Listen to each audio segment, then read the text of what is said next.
दोस्तों एक 14 साल का लड़का अपने पिता के ऊपर पेट्रोल छिड़कता है और पेट्रोल छिड़कने के बाद कमरे की कुंडी बाहर से बंद कर देता है। अब जो एक पास में खिड़की होती है उस खिड़की से माचिस की तीली फेंक देता है। जैसे ही उसने माचिस की तीली कमरे में फेंकी थी तो कमरे में तेज आग लग जाती है क्योंकि पेट्रोल पड़ा हुआ था। आग इतनी तेज थी, जो कमरे के अंदर उसका पिता था वो जोर जोर से चीख रहा था, चिल्ला रहा था। उसकी आवाज़ें पूरे मोहल्ले में गूंज रही थी। आवाज़ें जैसे ही मोहल्ले में गूंजती हैं तो मकान मालिक नीचे उतर कर आती है। जैसे ही मकान मालिक देखती है तो उसके पैरों के तले की ज़मीन खिसक जाती है, क्योंकि वहाँ का नज़ारा ही कुछ ऐसा था। बंद कमरे में पिता चीख रहा था, पुकार रहा था, जान बचाने की कोशिश कर रहा था, लेकिन बाहर बेटा खड़ा हुआ कमरे के मुस्कुरा रहा था। यह चीज़ देखकर जो मकान मालकिन होती है वो बहुत ज़्यादा ज़ोर से चिल्लाने लगती है, पुकारने लगती है, मोहल्ले में हड़कंप मच जाता है। आखिर सब सोचने वाली बात थी कि 14 साल का जो मासूम बच्चा होता है, लड़का होता है, वो अपने पिता को ज़िंदा कैसे जला सकता है? आखिर उसके अंदर इतनी नफ़रत कैसे आ गई कि उसने अपने पिता को ज़िंदा जला दिया, वो भी बंद कमरे में पेट्रोल डालकर। बहुत सारे सवाल बने हुए थे, लेकिन जब इस घटना का खुलासा हुआ तो हर कोई हैरान और परेशान हो जाता है। नमस्कार दोस्तों, मैं हूं पुष्पेंद्र सिंह कुशवाहा। उम्मीद करता हूं आप सब अच्छे होंगे, सुरक्षित होंगे। दरअसल आज की जो सच्ची घटना है ये हरियाणा का एक जिला लगता है फरीदाबाद। उसी के अंतर्गत एक आती है नवीन नगर चौकी। बात कर रहा हूं 20 फरवरी 2025 की। रात के 12 बजे का समय हो रहा था। सभी सोने की तैयारियां कर रहे थे। इसी बीच में एक घर में आग लग जाती है। आग इतनी भयानक थी कि उस घर से एक व्यक्ति की चीखने पुकारने की आवाजें आ रही। जो व्यक्ति चीख पुकार रहा था उसका नाम आलम अंसारी होता है, उम्र 60 साल हुआ करती है। जोर जोर से चिल्ला रहा था। इसी बीच में मकान मालकिन उसकी आवाज सुनती हैं, जो पास के ही मकान में रहा करती हैं। और जो आलम अंसारी होता है वो किराए के मकान पर पिछले 2 वर्षों से रह रहा था। मकान मालकिन जैसे ही उतर कर आती हैं तो वो क्या देखती हैं, जीने से ही देखती हैं कि जो मेन गेट होता है बड़ा वाला वो अंदर से लगा हुआ था, उसके अंदर एक लड़का खड़ा हुआ था और कमरे में आग लगी हुई थी। ये देखकर वो ज़ोर-ज़ोर से चिल्लाती हैं और ज़ोर-ज़ोर से चिल्लाने के बाद मोहल्ले के बहुत सारे लोग आ जाते हैं। ये जानकर वो लड़का वहाँ से भाग जाता है गेट खोलकर। लड़का उधर जैसे ही भागता है तो उधर पड़ोसी जो होते हैं वो घर के अंदर प्रवेश करते हैं। प्रवेश जब उन्होंने किया तो आग इतनी ज़्यादा भड़क चुकी थी कि जो उसके अंदर व्यक्ति था वो धूं-धूं कर जल चुका था। करीब समय डेढ़ 2 घंटे बीत चुका था। अब पुलिस को जब सूचना दी जाती है, पुलिस को जब फ़ौरन सूचना दी जाती है तो पुलिस तुरंत तत्काल आती है और क्या देखती है कि जब वो कमरे को खोल कर देखती है तो कमरे के अंदर जो व्यक्ति आलम अंसारी होता है वो पूरी तरीके से जल चुका था, राख हो चुका था।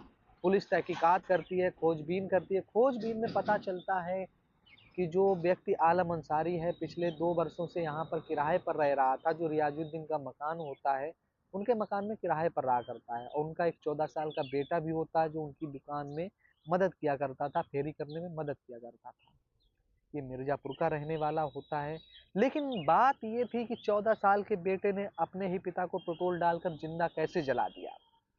पुलिस जब तहकीकात कर रही थी, इसी बीच में पुलिस ने तहकीकात किया तो पता चला कि उनका ये आलम अंसारी का एक बड़ा बेटा भी है, वो दिल्ली में रहता है जिसका नाम अब्दुल अंसारी होता है।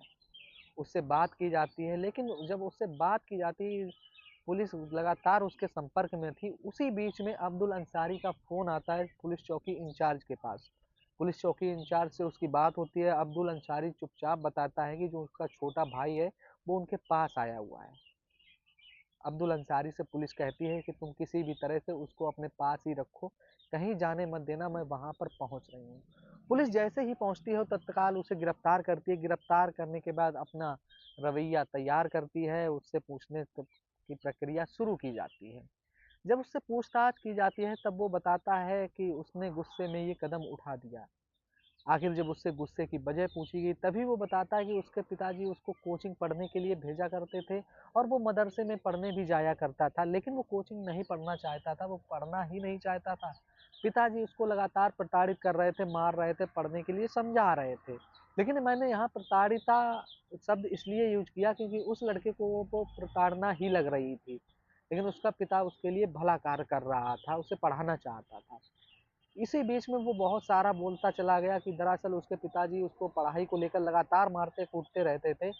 एक दिन की बात कबूलता है कि उसे कुछ पैसों की ज़रूरत होती है और उन पैसों से वो कुछ खरीदना चाह रहा था, लेकिन उसके पिता ने उसको उस कार के लिए पैसे नहीं दिए थे।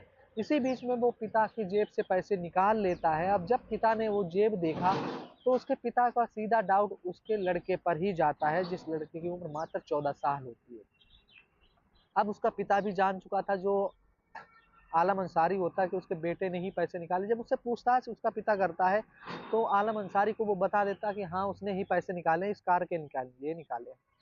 इसी बीच में आलम अंसारी अपने बेटे को, जिसकी उम्र 14 साल होती है, बहुत बुरी तरह से पीटता है। इस चीज़ से वो बहुत ज़्यादा परेशान, हैरान हो जाता है। 19 फरवरी 2024 की बात होती है। आलम अंसारी पेट्रोल लेकर आता है एक बोतल में और रख देता है अपने कमरे में। वो पेट्रोल को देखकर उसका जो लड़का 14 साल का होता है, आलम अंसारी का, उसके मन में कुछ चल रहा था। समय ज़्यादा बीता नहीं था, पेट्रोल 19 तारीख को लाया गया था। 20 तारीख को रात के 11-12 बजे जब वो सो जाता है, आलम अंसारी कपड़े बेचने का गाँव-गाँव फेरी किया करता था, कपड़े बेचा करता था। जैसे ही वो सोता है, तो उन कपड़ों पर वो पेट्रोल छिड़कता है, गद्दे पर पेट्रोल छिड़कता है और बाहर से कुंडी लगाकर कमरे में आग लगा देता है। इतनी बात वो कबूली कि मैं बहुत ज़्यादा अपने पिता से परेशान हो चुका था, और पिता को पूरी तरह से शांत करने के लिए उसने इस तरह से कदम उठाया और वो पढ़ना नहीं चाहता था।